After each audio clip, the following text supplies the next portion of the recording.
Hey guys, welcome back. Day 23, 24, VSEPR Theory. VSEPR. All right, so let's talk about VSEPR. VSEPR is valence, shell, electron, pair, repulsion.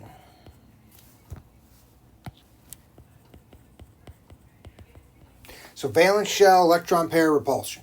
So that's what VSEPR stands for. And we know that electron pairs, so if we have an electron pair, right, whether they are bonding, right, whether they're bonding, right, and non-bonding, either of them, right, in the valence shell of the central atoms, repel, and they get as far as possible. Now, what's not written there in 3 dimensions? Right, this is a 3D now. This is what becomes difficult. It's not a 2D molecule. They are 3D molecules. And since they're 3D molecules, we need to make sure that they're in 3D. Now, there's 2 things. The electron pair arrangement, or electron pair, some books call it geometry. And I like to abbreviate it EPG. Right, refers to the electron pairs around the central atom. So whether they're bonding or not bonding, doesn't matter. It doesn't differentiate. How many pairs do you have? Now note, double and triple bonds count as 1 pair. Well, how does that work? Well, because a double bond would be like almost like 2 ropes holding something together instead of 1 rope, the 2 ropes are kind of in the same space, right? And so the effect on the arrangement of the electrons and the shape of the molecule is the same if I have 1 bond, 2 bonds, or 3 bonds between 2 atoms. So it doesn't, that we're going to treat a double bond or a triple bond as 1 big bond, all right, when we count our pairs. The shape, and a lot of times I put this as the molecular shape. I write MS down. Some books call it the molecular geometry. So if you ever hear molecular geometry, that's the same thing as the molecular shape. Okay? And so the no lone pairs here, right here, this no lone pairs, that would be the electron pair geometry. The molecular shape can be any of these.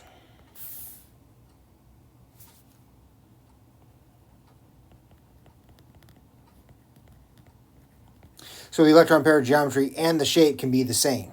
All right. So let's look. The central atom.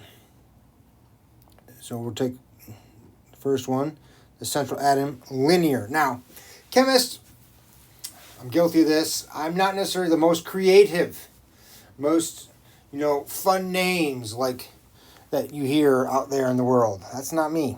All right. So this is, all right, a very basic shape. Linear because it's a line. All right, and you can probably see it's 180 degrees, and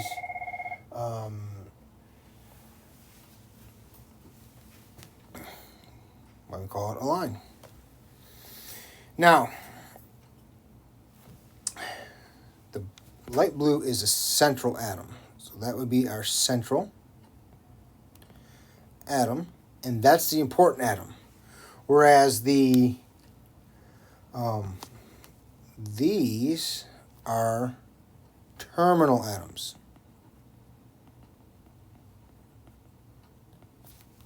Right? So you see how those are terminal atoms. So the central atom, terminal atoms. The electron pair arrangement and molecular shape refer to the central atom. Now, a molecule can have more than 1 central atom, and that's okay. All right? Next up is 3 pairs around, all right? And so 3 pairs around the central atom, right, is trigonoplanar because, as you can see, it is a triangle that is flat. So it's a flat triangle. Now, if this atom is removed, I still have up here a pair of electrons. I don't think you can really see the purple on the black. It's,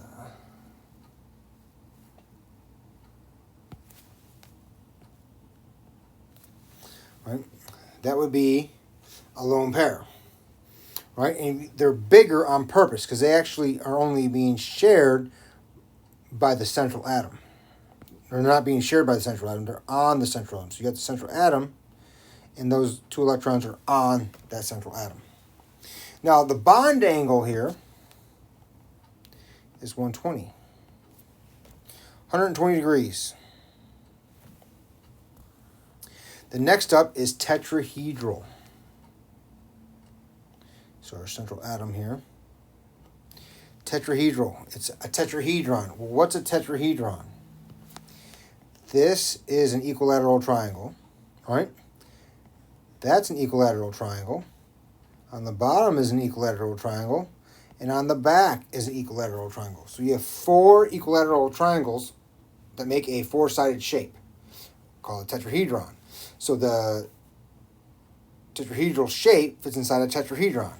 And this bond angle, right, the bond angle is 109.5 degrees. So 109.5. It's more than 90, so it's not just north, south, east, west. When we start getting over with 1 lone pair and 2 lone pairs, right, they're different shapes. Trigonopyramidal, it's a triangular pyramid. And bent just means it's bent. It's not in a line. So there's 2 different bents, if you notice. 5 pairs. All right. So 5 pairs. There's your central atom. There's actual 2 kind of shapes here. There's trigonal, bipyramidal. So if you look at this, around, right? So these 3 right there are around the equator, or equatorial, and these, that would be the axis. So the axial, that's 180 degrees. The equatorial,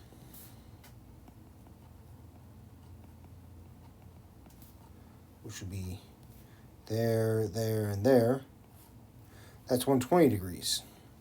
So it's almost like we took this linear one right here and the trigonoplanar and put them together. All right? And that's exactly what it looks like. It's trigonal bipyramidal. Then you have seesaw. So there's a lone pair there. You have seesaw. So this bond angle is still 120 between those 2. And that is still 180. Then you got T-shaped. So you got 2 lone pairs now. All right? And so now this is 90. And then here you got linear with 3 lone pairs. And last but not least, octahedral. Fits inside an octahedron. They're all 90-degree bonds. So you have your central atom here. Those are all 90-degree bonds. Square pyramidal and square planar. You just take 1 axial and then 2 axial away. So those are the shapes. All right. Now I believe you have a model-ish kit, and playing with that model kit is very beneficial. Okay. Now it talks about polarity in molecules. So remember a polar bond? If I have A and a top 5 electronegative,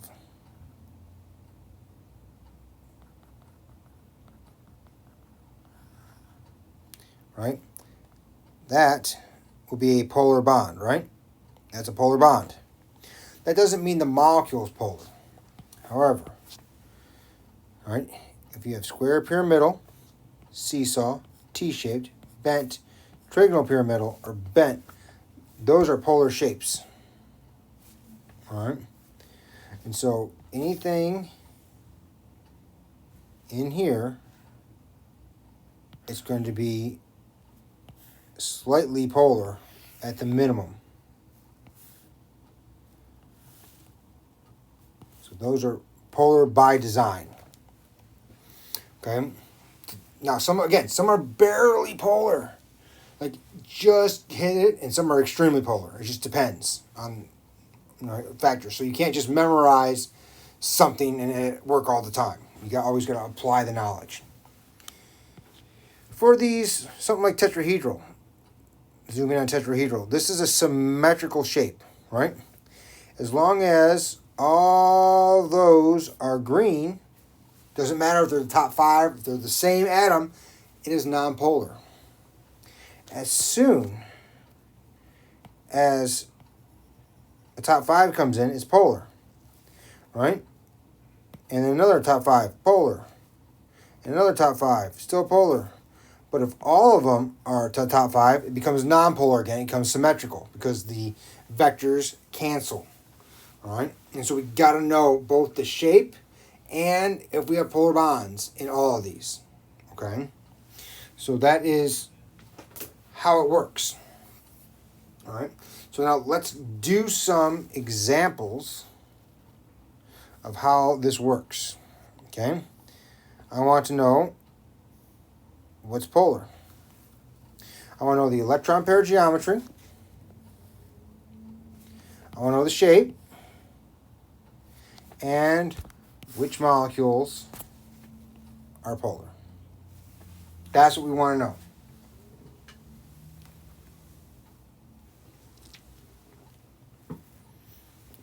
All right. So SCl2. Electrons. Sulfur has 6 electrons plus 2 times 7 electrons. So that would be 20 electrons. Now, who's the central atom? Well, sulfur is written first, least electronegative.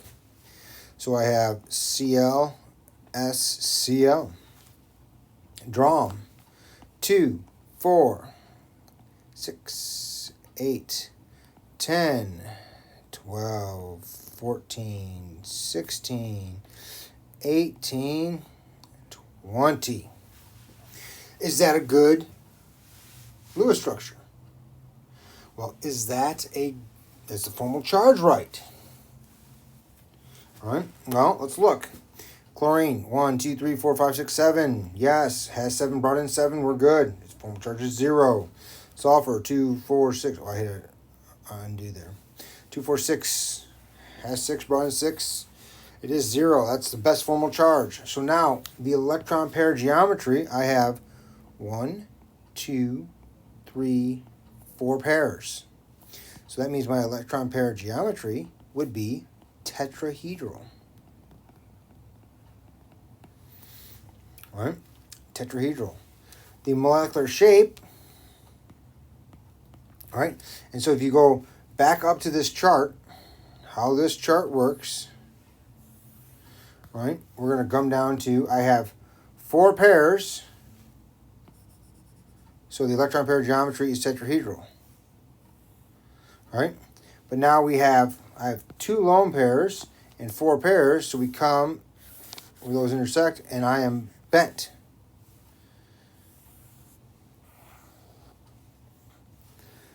So our shape is bent. And that's a polar shape, plus these are polar bonds. So this would be a polar molecule.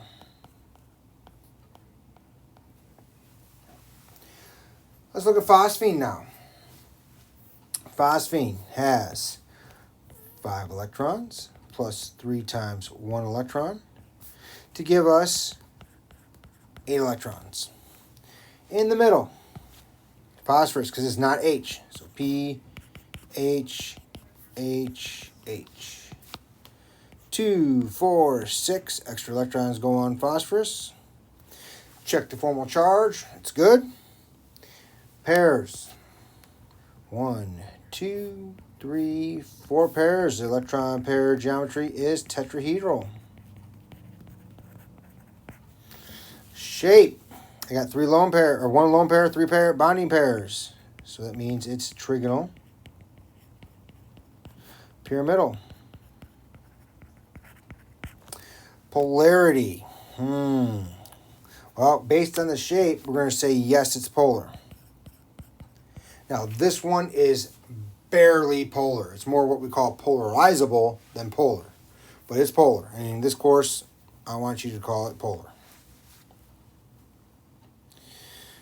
Dichloromethane's the next one.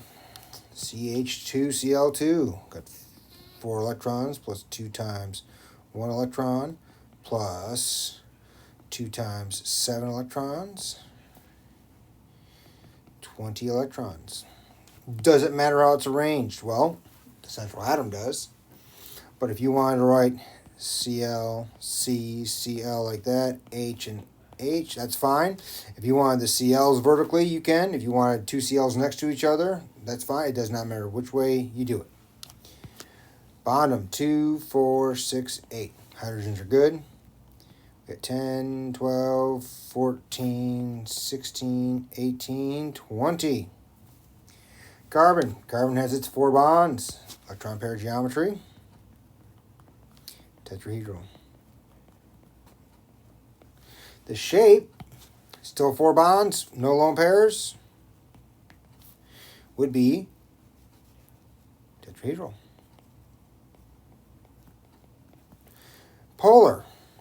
I have 2 polar bonds. So this is where it's nice if you have a model kit, because no matter what, because they're 109 degrees, 109.5 degrees apart, right? There's not 90 degrees that are flat. They're 109.5 degrees. Okay? So no matter what, 2 chlorines are going to be on the same side of this, like the center plane. So if you have a model kit and you could build a tetrahedral, it's very important, right, to do that. And you can see that no matter what, this is going to be polar. Now, it's not hugely polar, but it's, in our class, it's polar. OF2, oxygen difluoride. 6 electrons plus 2 times 7 electrons. And that goes to what? 20 electrons. So we have FOF, right? Fluorine's not in the middle.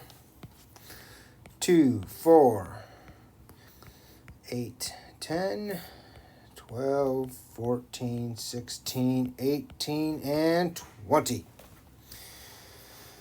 Whew. Well, it looks all right. Formal charges check out. All right.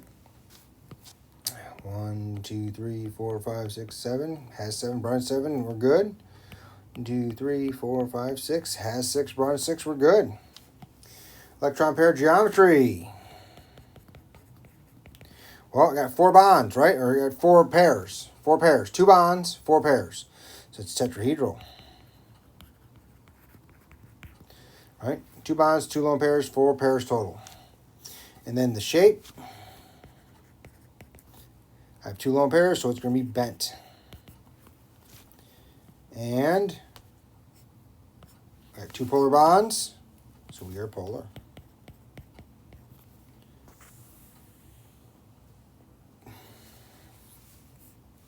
All right, 2 more. NH2 Cl. All right. Well, what do we got? 5 electrons plus 2 times 1 electron plus 7 electrons. 14 electrons. How is this arranged? Well, nitrogen's written first, so it's probably in the middle. HNHCl, something like that maybe? Again, does it matter exactly where? No. You're not going to necessarily know. You might get there, but you're not necessarily know how to draw these before you draw these, right? Like I already knew I know the answers to these before I'm drawing them, right? And you should expect that out of me. I do not expect that out of you, okay? So you have to draw them when you're first learning this to figure them out, and that's okay. So we got 2, 4, 6, fill in that tets, 8, 10, 12, 14. All right, we're looking at nitrogen. The electron pair geometry is, well, we got 1, 2, 3, 4 pairs. And since we got 4 pairs, we're tetrahedral. It's a very common one, tetrahedral, right? With nitrogen, carbon, nitrogen, oxygen. Shape. I got 1 lone pair, 3 pairs, or 4 pairs, 1 lone pair. That would be trigonal. Pyramidal. And when it comes to polar bonds, right, I'm going to say 3, right now, because they're different top 5s, right? We're saying this top 5 is different than that top 5. So even though their delta EN's not big, I'm just consider it a polar bond right now in Chem 1. All right, and so we're going to say it's polar. All right. A CFC, a chlorofluorocarbon, All right, so let's draw this out. 4 electrons plus 2 times 7 electrons for fluorine plus 2 times 7 electrons for chlorine. So 30 electrons. All right, is that right? No. 32 electrons. Yes, I like that better. Carbon central atom, it does not matter if you put the Cl's and the Cl's and the F or however you want to do it.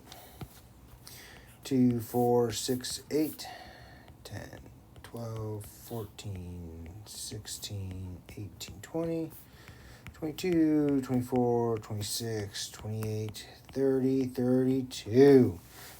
Check the formal charges. Now, listen, if you think this is tedious, it could be. It can be, right? But are you going to do it and get it right? That's the important thing, right? I want you to be accurate. So check the formal charges. They look out. They're good. Everything's good. Electron pair geometry. Tetrahedral. Shape. Also tetrahedral. All right. We have 1, 2, 3, 4 pairs or 4 bonds. We're on carbon. No lone pairs. Now, polar bonds. It looks like we have 4 polar bonds. But because fluorine is different than chlorine, we are going to say this is polar. Even though it's a symmetrical shape, the molecule itself is not symmetrical, and we're saying fluorine, right, has more pull. And so if we look at this, we'll go back to all of these. First of all, where is this pulling? Well, here we're pulling out, right? They're pulling there. Okay, now this is a bet molecule. So if you looked at it from the side, I have Cl, S, Cl, right? The negative is down between the chlorines and the positive's up there.